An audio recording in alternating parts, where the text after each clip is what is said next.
पहिले यो माथिको भिडियो हेरौँ, त्यस पछाडि यसको कुरा गरौँ। श्री बालेन शाहको बैंक खातामा 1,46,00,000 नगद र 190 तोला सुनचाँदी। प्रधानमन्त्री बालेन शाहको सम्पत्ति विवरणले धेरैलाई चकित पारेको छ।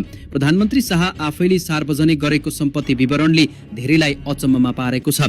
उनले दिएको विवरण अनुसार उनको बैंक खातामा मात्रै पहिलो कुरा त कसैलाई पनि चकित पारेको छैन, तपाईँहरूलाई चाहिँ चकित पारेको होला जसले यो भिडियो बनाएको छ है।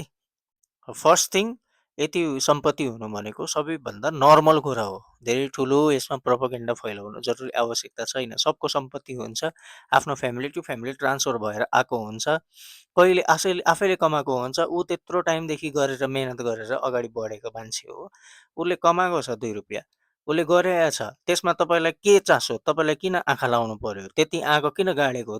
त्यो कमाएको तपाईँलाई त्यति नै प्रोपोगेन्डा गर्नु छ भने तपाईँ यो सोच्नुहोस् कि उसित त्यति सम्पत्ति छ भने योभन्दा अघिल्लो पहिला त्यत्रो प्रधानमन्त्री भएका मान्छेहरूको कति सम्पत्ति होला, त्यसमा चाहिँ भिडियो बनाउनुहोस्, त्यसमा चाहिँ राम्रो गर्नुहोस्, जनतालाई भ्रमित नपार्नुहोस्। एउटा राम्रो सामाजिक सञ्जाल गर्नु छ भने चाहिँ राम्रो उद्देश्यले, राम्रो तरिकाले, राम्रो भिडियो बनाएर जनतालाई एउटा प्रोत्साहित गर्ने काम गर्नुहोस्, फकटिया काम नगर्नुहोस्।